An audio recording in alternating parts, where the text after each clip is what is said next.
Hello everyone, welcome to CUET civil staff. So आज का जो हमारा लेक्चर है that is on chapter number 5 जो हमने स्टार्ट किया था, molecular basis of inheritance. And today is the part 3 of this session, right. 2 lectures already इसके हो चुके हैं जिसमें हमने रेप्लिकेशन तक कंप्लीट कर लिया था। आज उसके बाद हम प्रोसीड करेंगे, क्लियर। सो हम ट्रांसक्रिप्शन जो है वो हम बेसिकली आज डिस्कस करेंगे। तो आई होप वहां तक क्लैरिटी है आपको। हम सेंट्रल डॉग्मा बात कर रहे थे, है ना। सेंट्रल डॉग्मा जो है उसको हम डिस्कस कर रहे थे। तो अगेन एक बार हम रिकॉल करें सेंट्रल डॉग्मा को।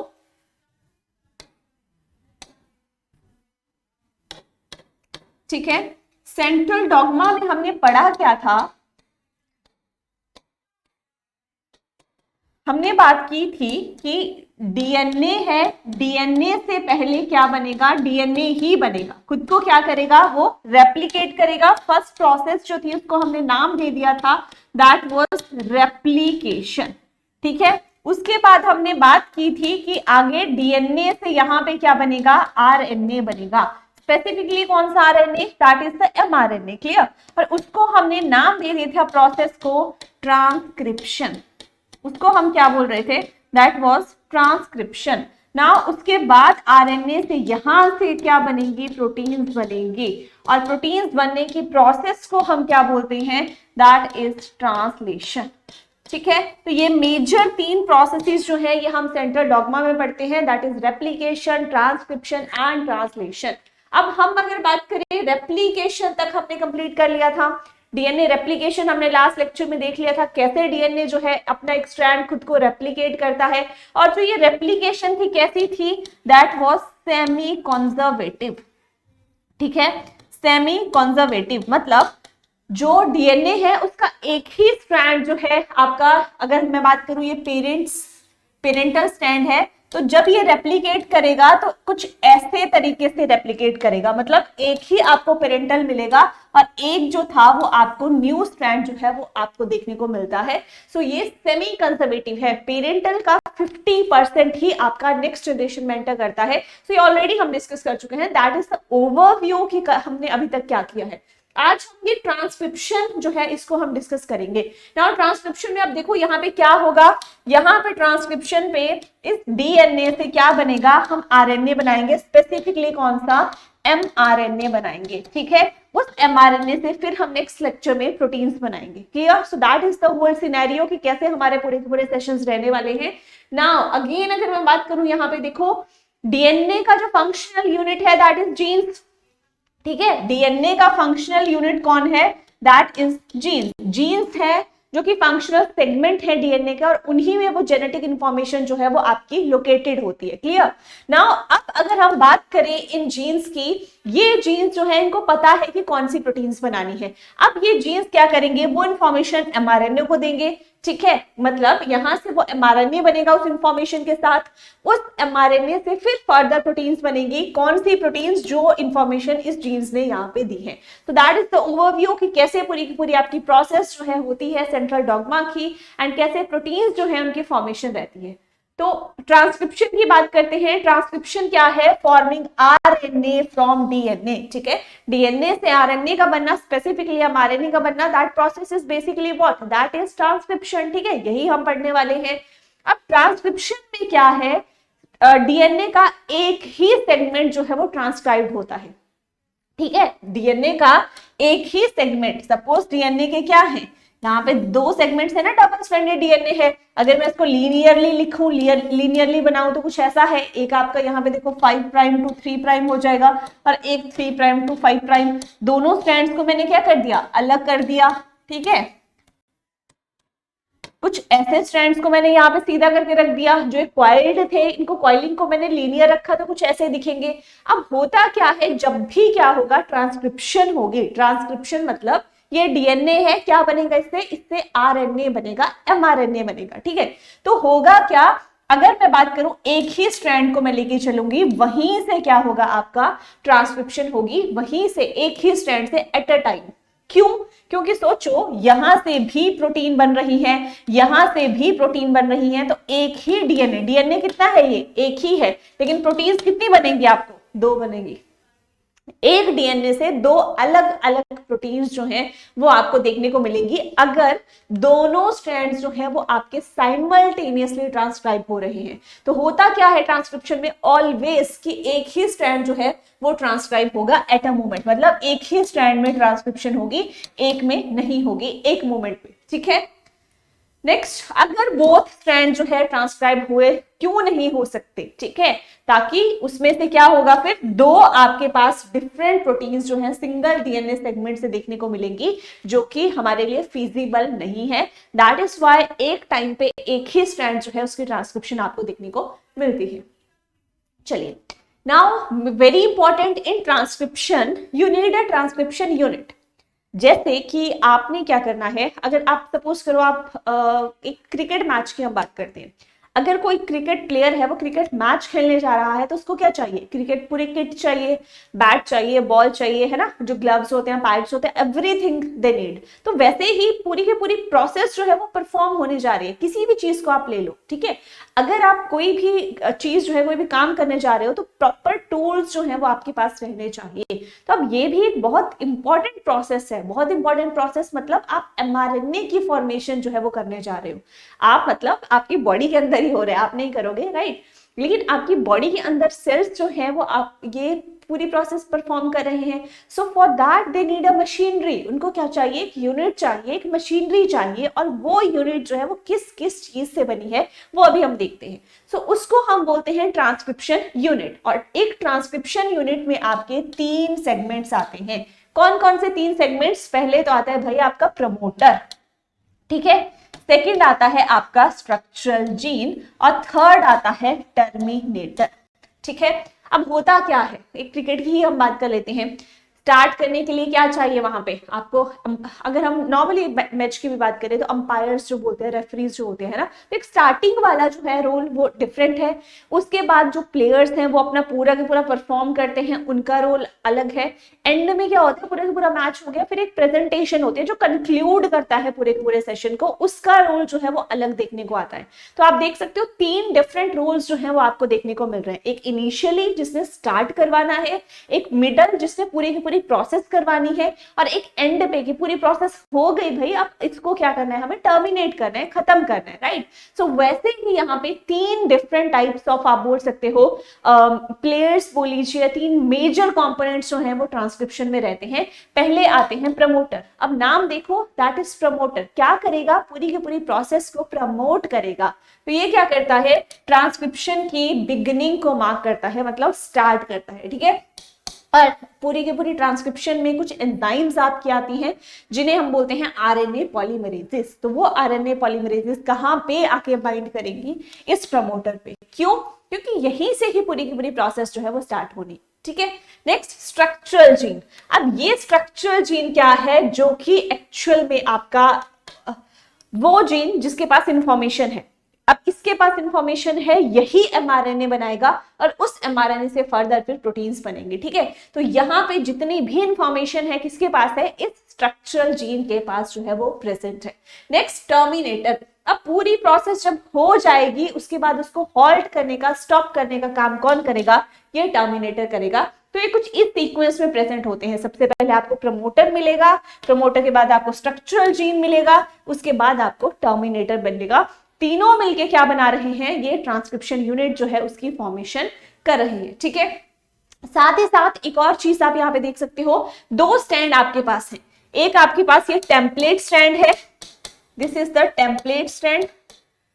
टेम्पलेट को आप और क्या बोलते हो, नॉन कोडिंग भी बोलते हो, ठीक है। और एक आपका कोडिंग स्टैंड रहता है। 2 अलग अलग स्टैंड जो है अभी हम डिस्कस करेंगे, ठीक है। ये है आपके template stand and coding stand. अब ये टेम्पलेट स्टैंड जो है जो आपका, वो आपका नॉन कोडिंग स्टैंड है एंड एंटी सेंस स्टैंड है। लेकिन इसमें बेसिकली जो आपका कोडिंग स्टैंड है वो नाम कोडिंग स्टैंड है, लेकिन ये कोड नहीं करता, मतलब इसमें जो है ट्रांसक्रिप्शन नहीं होती। टेम्पलेट स्टैंड में होती है, नॉन टेम्पलेट में नहीं होती, ठीक है। नाम इसका बेशक जो है वो कोडिंग स्टैंड है, लेकिन यहाँ पे जो है ट्रांसक्रिप्शन नहीं होगी। ट्रांसक्रिप्शन जो है वो आपके टेम्पलेट स्टैंड की होती है, इसी को ट्रांसक्राइब किया जाता है, इसी की ट्रांसक्रिप्शन जो है वो देखी जाती है। सो वेरी इंपॉर्टेंट, नाम से मिसलीड जो है वो आपने नहीं होना है। कोडिंग है, नॉन टेम्पलेट है और सेंस ट्रेंड, तीनों जो है वो इसके नाम है। और टेम्पलेट की अगर हम बात करें तो नॉन टेम्पलेट का एंटी क्या हो गया टेम्पलेट, सेंस का एंटी सेंस, कोडिंग का नॉन कोडिंग स्ट्रैंड। लेकिन एक्चुअल में कोड जो है या एक्चुअल में ट्रांसक्रिप्शन जो है वो यहीं से होती है। ठीक है, तो ये दो स्ट्रैंड जो है ये आपके पास प्रेजेंट रहते हैं। चलिए, now moving on to the very important component gene. अब जीन जो है उसी में आपकी सारी की सारी इंफॉर्मेशन है, यही तो वो रीजन है जो कि क्या करेगा, फर्दर एमआरएनए बनाएगा, एमआरएनए से प्रोटीन्स बनाएगा, यहीं पे डिफेक्ट आएगा तो डिफेक्टिव प्रोटीन्स बनेंगी। क्योंकि जितनी भी इंफॉर्मेशन है कि क्या बनाना है, कौन सी प्रोटीन बनानी है, कहाँ पे चाहिए, क्या फंक्शन परफॉर्म करना है, किसके पास है, जीन के ही पास है। तो जीन है क्या, अगर हमें जीन को डिफाइन करना है दैट व्हाट इज जीन, तो जीन को हम क्या बोलेंगे, that gene is a segment of DNA, functional segment of DNA. ठीक है, सिंपली हम क्या बोल सकते हैं, अ जीन is a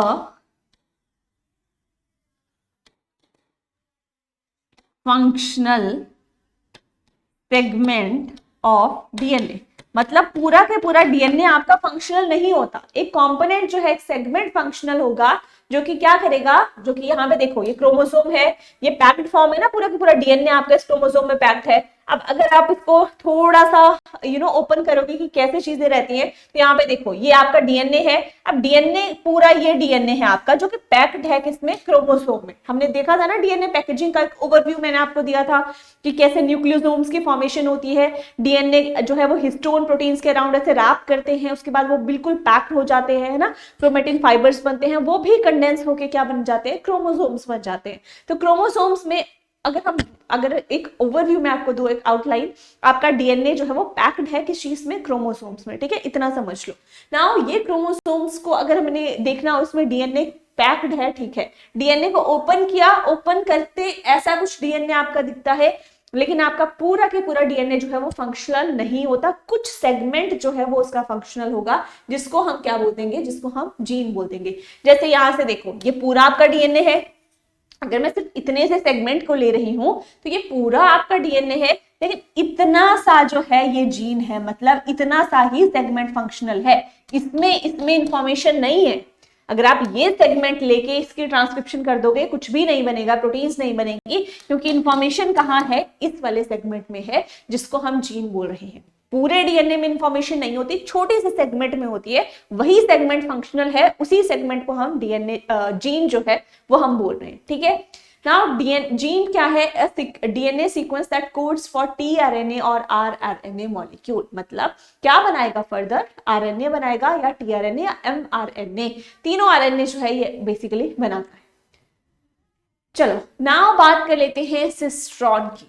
ये सारी टर्म्स हैं जो कि आपकी ट्रांसक्रिप्शन की प्रोसेस में जब हम पूरे के पूरे पाथवे पढ़ेंगे ना, उसमें यूज होने वाली है। अब सिस्ट्रॉन क्या है, एक डीएनए का ही सेगमेंट है, ठीक है, जिसके पास क्या प्रेजेंट है, जेनेटिक कोड प्रेजेंट है एक सिंगल पॉलीपेप्टाइड के लिए। मतलब इसके पास कोड मतलब इंफॉर्मेशन, इसके पास क्या प्रेजेंट है, कुछ इंफॉर्मेशन प्रेजेंट है, किस चीज के लिए, सिंगल पॉलीपेप्टाइड, मतलब प्रोटीन्स को बनाने के लिए, जो कि ट्रांसलेशन होगी, जो कि फर्दर प्रोटीन्स बनेंगी, उसके लिए कुछ इंफॉर्मेशन जो है वो प्रेजेंट है किसके पास, सिस्ट्रॉन। उसको हमने एक टर्म दे दी, डीएनए के पास जो जिस सेगमेंट के पास वो चीज प्रेजेंट है उसको हमने एक term they the, that is cistron. ठीक है, अब आपके दो कैटेगरी के ऑर्गेनिजम्स आते हैं, एक आते हैं प्रोकैरियोट्स प्रिमिटिव, और एक आते हैं आपके यूकैरियोट्स, है ना। ये हमने ऑलरेडी आई होप हमने डिस्कस भी करा है ये, है ना। तो यूकैरियोट्स में जो आपकी सिस्ट्रॉन है वो कैसा है, मोनोसिस्ट्रॉनिक। ठीक है, मतलब अगर मैं यहाँ पे देखूं, ये है, सपोज करो ये डीएनए है, और इसको कलर डिफरेंट कर लेते हैं ताकि आपको आइडिया रहे, है ना। ये आपके मैं बात करती हूं प्रोकैरियोट्स, इसको मैंने बोल दिया दैट इज द यूकैरियोट्स। ठीक है, अब यूकैरियोट्स में मैंने बोला कि जो आपकी ठीक है, यूकैरियोट्स में मैंने बोला जो कि ट्रांसक्रिप्शन यूनिट है यूकैरियोट्स में, दैट इज मोनोसिस्ट्रॉनिक। यहां कैसी है प्रोकैरियोट्स में? पॉलीसिस्ट्रॉनिक। अब मोनो पॉली समझते हो, मोनो मतलब सिंगल, पॉली मतलब मैनी, है ना।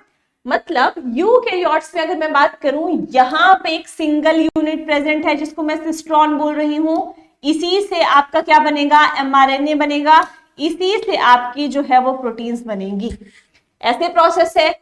सिस्ट्रॉन क्या हो गया आपका? वो सेगमेंट जिसके पास इंफॉर्मेशन है, कोड सपोज करो, है ना। तो अगर मैं यहां पे लिख भी दूं दैट इज कोड, इस कोड ने क्या किया? पर्टिकुलर एमआरएनए बनाया, इस पर्टिकुलर एमआरएनए ने पर्टिकुलर प्रोटीन बनाई। लेकिन अगर यहाँ पे देखोगे, एक टाइम पे कितनी प्रोटीन्स बन रही हैं? एक टाइम पे सिंगल ही प्रोटीन बनेगी। पूरी प्रोसेस हो गई ट्रांसक्रिप्शन की, और हमें ट्रांसक्रिप्शन के बाद ट्रांसलेशन भी हो गई, राइट। लेकिन कितनी प्रोटीन्स बनी? एक ही प्रोटीन्स बनी। वही मैं क्या बोल रही हूं यहाँ पे? वही मैं बोल रही हूँ जो आपका प्रोकैरियोट्स है वहां पे आपके मल्टीपल कोड्स होंगे। ये भी कोड है, ये भी कोड है, ये भी कोड है, ठीक है। अब ये सारे कोड्स हैं तो ये क्या करेंगे? यहां से भी एमआरएनए बना, यहां से भी एमआरएनए बना, यहां से भी एमआरएनए बना। अब इस एमआरएनए से यहां पे क्या बन रही है? यहां पे भी प्रोटीन बनी, यहां पे भी प्रोटीन बनी, यहां पे भी प्रोटीन बनी। प्रोसेस एक ही बार हो रही है, लेकिन यहाँ पे जो सिस्ट्रॉन्स हैं, जो आपके कोड्स हैं, वो ज्यादा हैं। तो एक टाइम पे जब पूरी प्रोसेस होगी तो हमें मल्टीपल प्रोटीन्स जो हैं वो आपके देखने को मिल जाएंगे। In what which case? In case of prokaryotes, ठीक है। अब इसमें रीजंस जो है वो आपके डिफरेंट डिफरेंट हैं। क्यों डिफरेंट है? एक तो होता क्या है, जो प्रोकैरियोट्स में है वो आपकी कपल्ड ट्रांसलेशन, ट्रांसक्रिप्शन और ट्रांसलेशन जो है वो कपल्ड है। कपल्ड मतलब जैसे ही ट्रांसक्रिप्शन हो रही है मतलब यहाँ पे भी एमआरएनए बन रहा है, साथ ही साथ यहाँ पे प्रोटीन्स की फॉर्मेशन जो है वो स्टार्ट हो जाएगी। मतलब कॉन्टिन्यूटी में है, साइमल्टेनियसली को ट्रांसक्रिप्शन, ट्रांसलोकेशन, को ट्रांसक्रिप्शन, ट्रांसलेशन, दोनों ट्रांसक्रिप्शन ट्रांसलेशन जो है वो आपकी कपल्ड है ना। मतलब साथ साथ में आपकी प्रोसेस हो रही है। लेकिन यूकैरियोट्स में ऐसा नहीं होता। यूकैरियोट्स में जो एमआरएनए बनता है वो आपका इमैच्योर होता है। कैसा होता है? इमैच्योर होता है। उसको हम एचएनआरएनए भी बोलते हैं, हेटेरोजेनस न्यूक्लियर आरएनए। उसको पहले क्या करना पड़ता है? उसको मैच्योर करवाना पड़ता है, और मैच्योर बनने के बाद वो एमआरएनए बनता है, फिर वो प्रोटीन्स बनाते हैं, ठीक है। So that is the one reason कि क्या हुआ यहाँ पे यूकैरियोट्स में जब एमआरएनए है आपका इमैच्योर है तो प्रोटीन्स कैसे साथ में बना दोगे? तो उसके लिए क्या करना पड़ेगा? पहले एमआरएनए बन गया, फिर जाके वो मैच्योर होगा, पूरी प्रोसेस होगी, फिर प्रोटीन बनेगी। एट अ टाइम एक ही प्रोटीन बनेगी पूरी प्रोसेस में, ठीक है। लेकिन यहाँ पे क्या है? कुछ भी ऐसा नहीं है कि इमैच्योर एमआरएनए बनेगा। पूरा जो है एमआरएनए बना, साथ ही साथ प्रोटीन्स बनी, एंड एट अ टाइम आपकी बहुत सारी प्रोटीन्स जो है प्रोकैरियोट्स में देखने को मिलती है। सेकेंड रीजन क्या है? अगर हम सेकेंड रीजन की बात करें, सेकेंड रीजन आपका है दैट इज कि प्रोकैरियोट्स जो है they don't want to spend the excess energy. छोटे हैं, है ना, प्रिमिटिव है, तो ये प्रोसेस जो है that is very energy consuming. ATP dependent energy चाहिए पूरी प्रोसेस में। बार बार ट्रांसक्रिप्शन जो है चलेगी, एक ही प्रोटीन बनेगी, तो इतनी एनर्जी जो है ये उस पर यूटिलाइज नहीं कर सकते। सो दैट इज वाई पूरी प्रोसेस जो है एक बार प्रोसेस होगी, एक बार एनर्जी यूटिलाइज होगी, उसमें रिजल्ट जो है, बेनिफिट जो है वो ज्यादा देखने को मिलेगा। So that is the other reason कि क्यों ये प्रोसेस जो है ये ऐसे होती है, ठीक है। आई होप सिस्ट्रॉन जो है समझ आ गया होगा। मोनोसिस्ट्रॉनिक और पॉलीसिस्ट्रॉनिक किसमें होती है? ये प्रोकैरियोट्स में आपको देखने को मिलती है। अब यहाँ पे देखो, ये यूकैरियोट्स है। यूकैरियोट्स में यहाँ पे एक ही आपका स्ट्रक्चरल जीन है, मतलब एक ही एमआरएनए बनेगा मोनोसिस्ट्रॉनिक, एक ही प्रोटीन बनेगी। लेकिन प्रोकैरियोट्स में देखो यहाँ पे स्ट्रक्चरल जीन्स जो हैं वो आपके कैसे हैं? मल्टीपल यहाँ पे होंगे, अलग अलग, यहाँ पे यहाँ पे यहाँ पे। अब पॉलीसिस्ट्रॉनिक एमआरएनए है जब, तो फिर कितनी प्रोटीन्स बनेगी आपकी? बहुत सारी प्रोटीन्स जो है एट अ टाइम आपको देखने को मिलेंगी। So that is the difference between prokaryotes and eukaryotes cistronic unit. चलिए नेक्स्ट, मोनोसिस्ट्रॉनिक जीन्स की अगर हम बात करें मोनोसिस्टोनिक किसमें था आपका यूकैरियोट्स में, जैसे हम लोग हैं, है ना, हम लोगों के पास आप बोल सकते हो बहुत एनर्जी है, ठीक है, एक बार ट्रांसक्रिप्शन एक ही बार करते हैं, दूसरी बार फिर से प्रोटीन की नीड होगी, फिर से बना लेंगे, ठीक है। तो उसमें क्या है, अगर मोनोसिस्टोनिक मतलब हम लोग, अब मोनोसिस्टोनिक जीन जो है उसमें दो आपके कंपोनेंट्स रहते हैं, एक आपका एक्सॉन, एक इंट्रॉन, ठीक है। जब भी जो जीन है, ये सपोज करो जीन है, ये फंक्शनल यूनिट है डीएनए का। अब इसमें भी क्या है, इसमें भी आपके दो तीन कंपोनेंट्स रहते हैं, एक ये आ गया कुछ ऐसे कंपोनेंट्स, या मोर स्पेसिफिकली सपोज ये जीन है, अब ये कंपोनेंट ऐसे प्रेजेंट होते हैं, जैसे अब ये एक्सॉन है, ये इंट्रॉन है, ये एक्सॉन है, ये इंट्रॉन्स है, ऐसे प्रेजेंट होते हैं। तो यहां पे ऐसे बनता है आपका किसका, यूकैरियोट का जीन।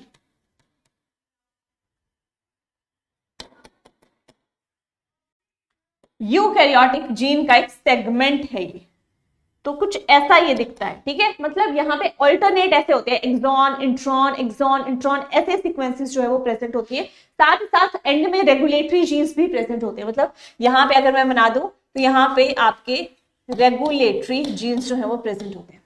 अब ये पूरी की पूरी जो आपकी चेन है, सिनेरियो है, इसमें जितने भी आप रीजन्स देख रहे हो सब फंक्शनल नहीं है, ठीक है, जितने भी सेगमेंट्स हैं सब फंक्शनल नहीं है। यहाँ पे जो आपके इंट्रॉन्स हैं, इनको हमें नहीं चाहिए, ठीक है। तो इनको क्या करना पड़ता है, पहले रिमूवल करना पड़ता है, और एक्सॉन्स को ज्वाइन करके फिर हमारा जो है फंक्शनल जीन यहाँ पे देखने को मिलता है, फिर उसकी ट्रांसक्रिप्शन जो है वो होती है, ठीक है। So that is also case कि मोनोसिस्टोनिक में क्या है कि आप बोल सकते हो एक एक्सॉन यूनिट है जो कि आपका पर्टिकुलरली कोड करता है, लेकिन इंट्रॉन है जो कि हमारे मैच्योर एमआरएनए में नहीं होते तो हमें क्या करना पड़ता है, इनको रिमूव करना पड़ता है पहले, और उस प्रोसेस को भी हम क्या बोलते हैं, दैट इज स्प्लाइसिंग। क्या बोला जाता है, the process of removal of introns, that process is known as splicing.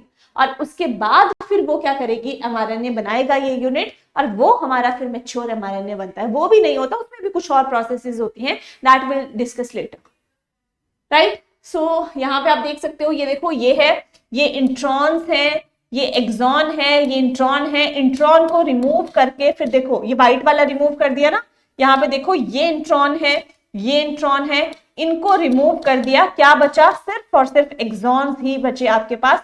उससे फिर क्या होगी, ट्रांसक्रिप्शन होगी। क्लियर हुई बात। तो इतना सब झंझट किसमें है, यूकैरियोट्स में। प्रोकैरियोट्स में कुछ भी नहीं है, सिंपल ट्रांसक्रिप्शन हो रही है, साथ में प्रोटीन्स बन रही है एंड खत्म, है ना। यूकैरियोट्स हम लोग थोड़े से कॉम्प्लिकेटेड हैं, तो हम में जो है ये सब कुछ देखने को आपको मिलता है। नाउ आरएनए के टाइप्स की बात करते हैं। अब हम पढ़ क्या रहे हैं, ट्रांसक्रिप्शन जी, डीएनए से क्या बनेगा, आरएनए बनेगा।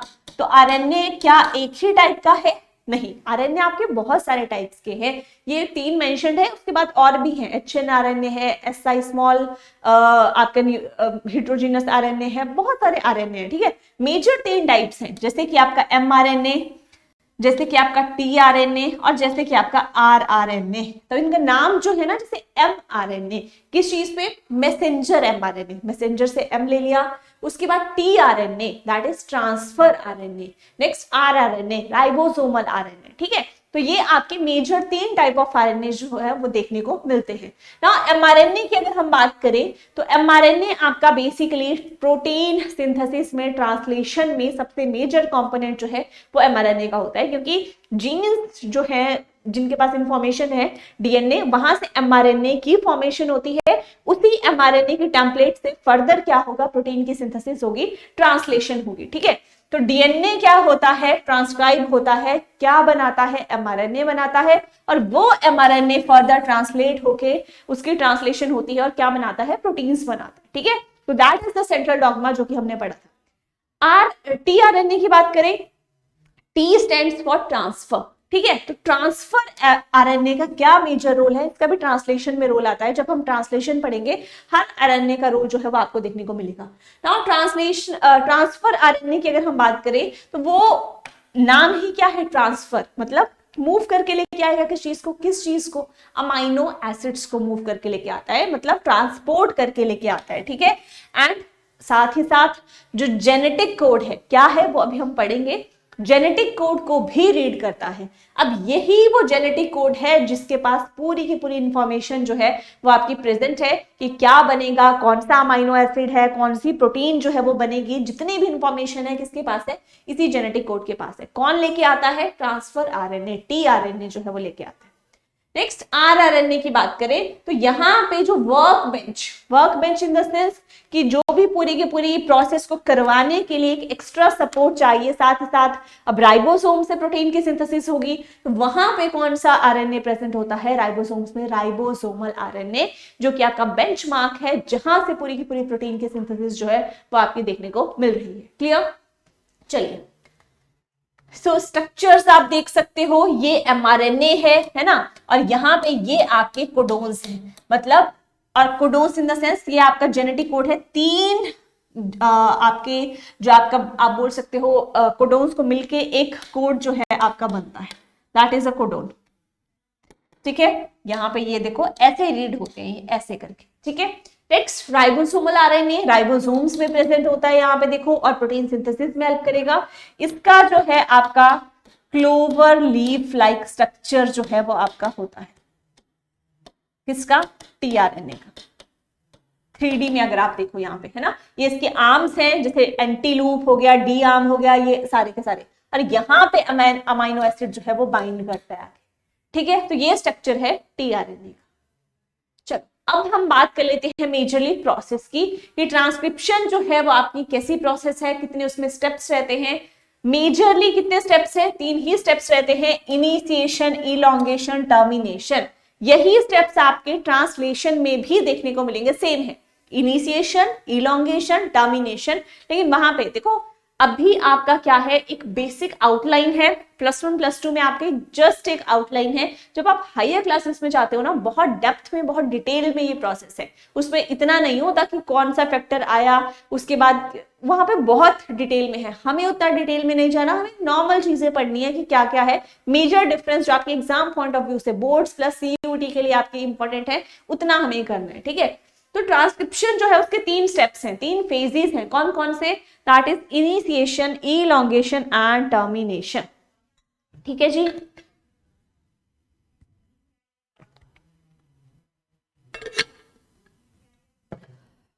चलिए, अब इनिशिएशन नाम बता रहा है, प्रोसेस स्टार्ट होगी, ठीक है। अब मेजर क्या क्या कंपोनेंट्स थे, आरएनए पॉलीमरेज एक एंजाइम है जो कि ये क्या करवाती है, वो बेसिकली एमआरएनए की फॉर्मेशन करवाएगी, ठीक है, ठीक है। तो आरएनए पॉलीमरेज जो है वो प्रमोटर पे बाइंड करेगी। अब ट्रांसक्रिप्शन यूनिट याद कर लो, ऐसे था ना, यहाँ पे प्रमोटर, फिर स्ट्रक्चरल जीन, और यहाँ पे टर्मिनेटर। तो यहाँ पे सपोज करो ये आरएनए पॉलीमरेज आई, कहाँ पे बाइंड करेगी, प्रमोटर पे बाइंड करेगी, और जैसे ही प्रमोटर पे बाइंड करेगी फिर यहाँ से ट्रांसक्रिप्शन जो है उसकी इनिशिएशन होगी, उसकी स्टार्टिंग होगी। तो होता क्या है, सपोज ये आपका क्या है, ये आपका डीएनए है, Y' to 3', 3' to 5', ठीक है। तो ट्रांसक्रिप्शन जो है वो आपकी इस डायरेक्शन में होती है, ठीक है। तो होता क्या है, यहां पे अगर मैं चेंज कर दूं,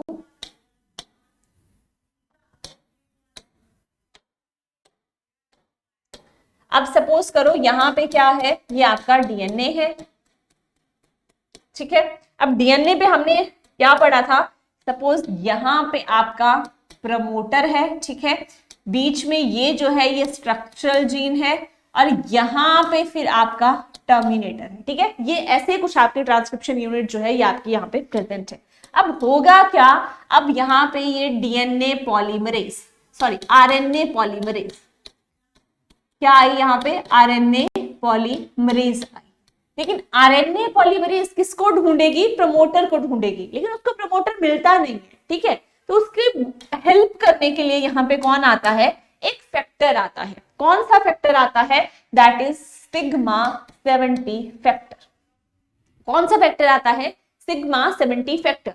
अब ये सिग्मा 70 फैक्टर इस आरएनए पॉलीमरेज को बोलता है कि it's okay, I will guide you to the promoter region. ठीक है, मैं तेरे को गाइड करता हूं, तू जा वहां पे मस्त अपना फिर काम कर।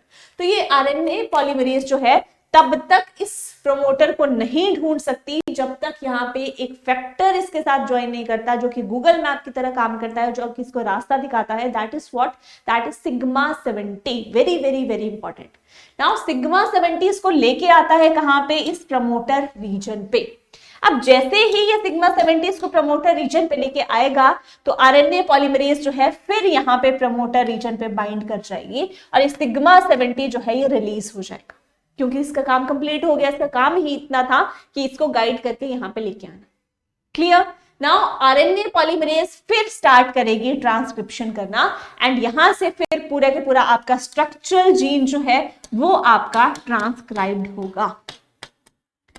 उसकी क्या होगी, उसकी ट्रांसक्रिप्शन होगी, ट्रांसक्राइब होगा। अब ये आरएनए पॉलीमरेज ऐसे ऐसे ऐसे आपकी आगे बढ़ती जाएगी, ठीक है, ट्रांसक्रिप्शन होती जाएगी। जैसे ही वो टर्मिनेशन सीक्वेंस के क्लोज कांटेक्ट में आएगी तो यहां से ये पूरी की पूरी प्रोसेस जो है ये स्टॉप हो जाएगी, हॉल्ट हो जाएगी, क्योंकि यहाँ पे टर्मिनेशन सीक्वेंस जो है ये उसको एनकाउंटर कर लेगी। कौन? RNA polymerase. क्लियर? तो अब आरएनए पॉलीमरेज टर्मिनेशन सीक्वेंस को कब एनकाउंटर करेगी, जब आपका यहां से एमआरएनए जो है जितना हमें चाहिए ट्रांसक्रिप्ट वो आपकी बन गई होगी। सो आपका एमआरएनए बन गया। फर्दर प्रोसेस क्या है, प्रोटीन्स बनाना, ट्रांसलेशन। क्लियर? चलो, सो इनिशिएशन एंड इलॉन्गेशन में उसकी जो आपका पॉलीपेप्टाइड बन रहा है उसी की इलॉन्गेशन होगी। ठीक है, आरएनए पॉलीमरेज पॉलीमराइज करेगी। टर्मिनेशन, टर्मिनेशन में होता क्या है, जब एक टर्मिनेशन फैक्टर जो है वो आता है। अब टर्मिनेशन फैक्टर डिपेंड करता है, एक रो फैक्टर है that act as a termination factor. Rho dependent termination जो है वो देखी जाती है। ठीक है, तो यहाँ पे शॉर्ट स्ट्रेच है आरएनए का जो कि बाउंड रहता है आरएनए पॉलीमरेज से, और जैसे ही वो टर्मिनेशन रीजन से एनकाउंटर होती है तो वो आरएनए आपका रिलीज हो जाता है और ट्रांसक्रिप्शन जो है वो टर्मिनेट हो जाती है, स्टॉप हो जाती है बेसिकली प्रोसेस। क्लियर? यहां से देखो, दैट इज इनिशिएशन, ये इलोंगेशन, ये टर्मिनेशन। इनिशिएशन में पहले ये आरएनए पॉलीमरेज चल रही है, लेकिन यहाँ पे सिग्मा 70G जो है वो इसको आके यहाँ पे डायरेक्ट कर गए हैं कि कहाँ से आपने आना है, कहाँ पे प्रमोटर रीजन है। अब ये चलते चलते चलते क्या करेगी, यहाँ से देखो ये बन रहा है आपका आरएनए। ठीक है, अब ये आरएनए आपका फॉर्म हो रहा है। सो ये आरएनए इलोंगेट होगा, जितनी हमें यहाँ पे ट्रांसक्रिप्ट चाहिए थी, फिर आ जाएगी टर्मिनेशन सीक्वेंस और ये प्रोसेस होगी स्टॉप, और यहाँ से आरएनए जो है ये आपने एक्सट्रैक्ट कर लिया, मतलब मिल गया, बन गया। क्लियर? चलो, नाउ कुछ कॉम्प्लेक्सिटीज हैं जो कि एसोसिएटेड हैं ट्रांसक्रिप्शन से। ठीक है, क्या क्या वो चीजें हैं, प्रोकैरियोट्स में अलग से हैं, यूकैरियोट्स में अलग से हैं। सो अगर हम बात करते हैं प्रोकैरियोट्स की, अगर हम बात करते हैं प्रोकैरियोट्स की, सो प्रोकैरियोट्स में क्या है, साइटोसोल और न्यूक्लियस। क्योंकि प्रो प्रिमिटिव है ना, तो नो डिस्टिंक्ट न्यूक्लियस, यहां पे no distinct nucleus. Primitive organisms हैं, इनमें डिस्टिंक्ट न्यूक्लियस जो है वो प्रेजेंट नहीं होता है ना, तो मतलब साइटोसोल और न्यूक्लियस में कोई भी आप में क्लैरिटी नहीं है, डिस्टिंक्शन नहीं है। जब डिस्टिंक्शन नहीं है तो ट्रांसलेशन जो है ट्रांसक्रिप्शन से पहले ही क्या हो जाएगा, आपका स्टार्ट हो जाएगा, मतलब कपल्ड ट्रांसक्रिप्शन ट्रांसलेशन जो है वो किस में देखने को मिलता है, प्रोकैरियोट्स में देखने को मिलता है। ये मैंने आपको ऑलरेडी बात बताई थी, इसीलिए उनकी जो सिस्ट्रॉनिक यूनिट है वो भी पॉलीसिस्ट्रॉनिक है, कपल्ड है क्योंकि उनमें। ठीक है, क्यों कपल्ड है, दैट इज द रीजन, क्योंकि साइटोसोल एमआरएनए में अलग अलग से कोई भी डिस्टिंक्शन नहीं है, कोई भी आपका जो है वो सेपरेशन नहीं है। दैट इज वाई साइटोसोल में ट्रांसलेशन होगी एंड आपके जो न्यूक्लियस है बेसिकली उसमें आपकी ट्रांसक्रिप्शन होती है ना, तो वहां से हो भी रही है, बन भी रही है, साथ ही साथ क्या हो रही है, साथ ही साथ आपका, अगर मैं आपको बताऊं, यहाँ पे बात करें प्रोकैरियोट्स की, अगर मैं बात करती हूँ, ठीक है, प्रोकैरियोट सेल का सिनेरियो समझो। ये सेल है, अब यहां पे ये साइटोसोल है और वेल डिफाइंड न्यूक्लियस नहीं होता, नहीं होता तो मतलब कुछ ऐसा जैसा समझ लो जहां पे आपका पूरा जेनेटिक मटेरियल है। अब यहां पे होगी आपकी ट्रांसक्रिप्शन, मतलब यहां पे बनेगा आपका एमआरएनए। अब अलग अलग डिस्टिंक्शन नहीं है, तो जैसे एमआरएनए बन रहा है साथ ही साथ यहाँ पे ही प्रोटीन साथ के साथ बन रही हैं, कुछ भी ऐसा नहीं है कि बाउंड्री है, लेकिन यूकैरियोट्स की अगर मैं बात करूं यहीं पे, सपोज ये यूकैरियोटिक सेल है, ठीक है, यूकैरियोटिक सेल का ये न्यूक्लियस ले लो आप, है ना, और बाहर ले लो आप साइटोसोल, ये है आपका साइटोसोल, मतलब यहाँ पे ट्रांसलेशन होगी, यहाँ पे क्या होगी, ट्रांसक्रिप्शन होगी। ये वेरी वेरी वेरी इंपॉर्टेंट, जो प्रोटीन की सिंथेसिस होती है ना बेटा, वो आपकी साइटोसोल में होती है, और जो आपकी mRNA या आपका जो RNA है, tRNA है, और यार रेप्लिकेशन कहाँ पे हो रही है, वो न्यूक्लियस में होगी, ठीक है।